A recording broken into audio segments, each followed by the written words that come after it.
bagaimana strategi pemasaran kota atau kabupaten ini ditujukan untuk mempromosikan sejatinya seperti itu ya, mempromosikan pariwisata dan ekonomi kreatif. Oke. Sebelumnya lagi, oke. Jadi sebuah strategi kan agar dapat meningkatkan image atau citra dari kota atau kabupaten jadi jangan terlalu wah ini event marketing itu gimana sih, apa ini adalah sebuah kegiatan yang dimiliki oleh promotor-promotor besar gitu, tentu tidak. Jadi semua orang harus dengan kompleksitas gitu ya. Apa sih yang ingin kita tonjolkan dalam sebuah event? Ini contohnya misal destinasi wisata alam ya. Kemudian juga ada produk kreatif, kemudian juga ada ya. Dan saya yakin di sini adalah pelaku. Bicara soal event, mesti bahkan saat ini sedang event ya, kayak gitu.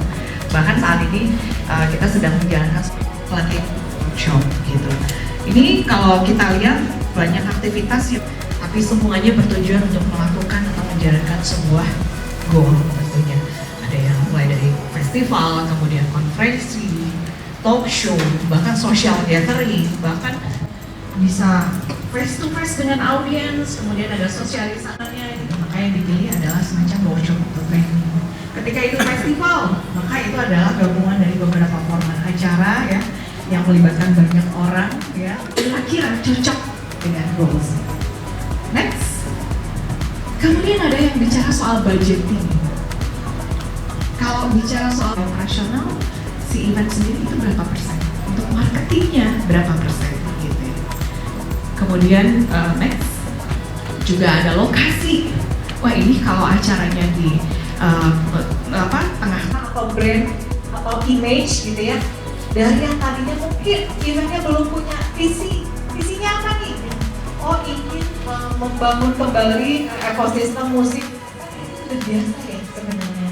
Tapi event sekarang seksi itu kalau dia mengusung tema sustainability lingkungan misalnya, isu-isu sosial kayak misalnya masalah gender, feminim, wanita misalnya, atau ingin memerangi masalah apa.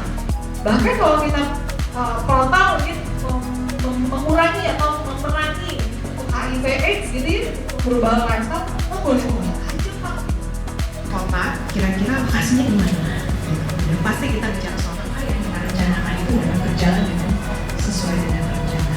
Karena bagaimanapun ya untuk mengetahui ini fit atau tidak dengan budget saya, biasanya seperti itu. Kemudian next ada manajemen berjalan, tapi mengenai perpindahan barang. Kemudian ada marketing. Nah kalau kita bicara soal marketing, gitu ya. Kemudian next evaluasi dan feedback. Sering kita lupa ya yang namanya evaluasi dan feedback ini dianggap sepele gitu. Padahal sebetulnya kunci keberhasilan event yang apa? Yang sustain ya gitu. Bagaimanapun membuat event kan bukan sekali dua kali. Pasti kita berencana untuk wah ini harus event panjang. Maka evaluasi dari event itu belum tahu ini tujuannya apa gitu. Belum memiliki goalsnya apa gitu. Ultimate goals ini apa dari si event gitu.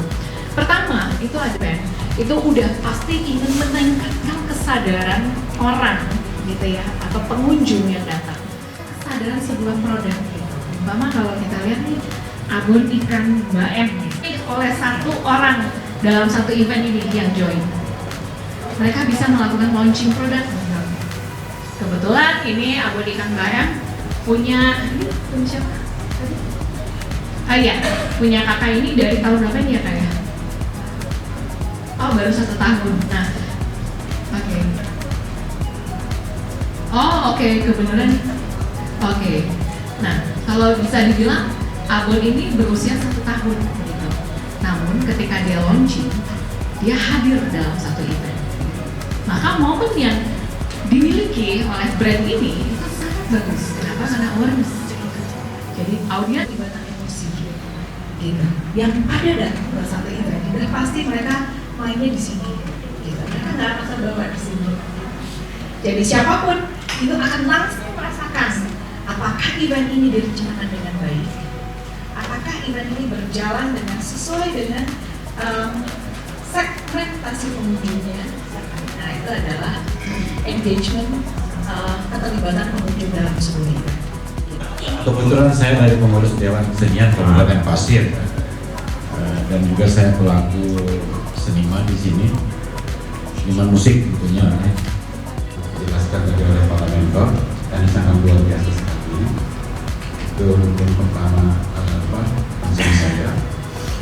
Dan yang kedua, waktu itu ada tim juga, salah satunya itu Bang Mas Arif yang kita diundang ke Kabupaten Toba. Nah di sana itu sama ya kegiatannya, kita memberikan mentoring seperti ini. Nah tapi ada curhatan waktu itu, cerita dari salah satu pelaku eventnya. Jadi mereka itu pernah mengadakan di Toba itu sebuah konser musik, tapi genrenya itu jazz. Nah ternyata apa yang terjadi, tidak laku, jadi istilahnya penontonnya sangat sedikit. Nah lalu ternyata fenomena yang menarik itu adalah dari peserta workshop itu juga sebenarnya kita mendapat informasi bahwa ternyata kalau di Toba itu rata-rata masyarakatnya itu mencintai genre musik rock. Nah ini kan berarti bagaimana pentingnya, kemarin kita sudah, saya juga sudah menyampaikan pentingnya menentukan segmen. Makanya kenapa yang namanya membuat sebuah konser musik yang kita buat itu tidak keliru gitu ya segmennya. Nah itu juga mungkin yang pertama.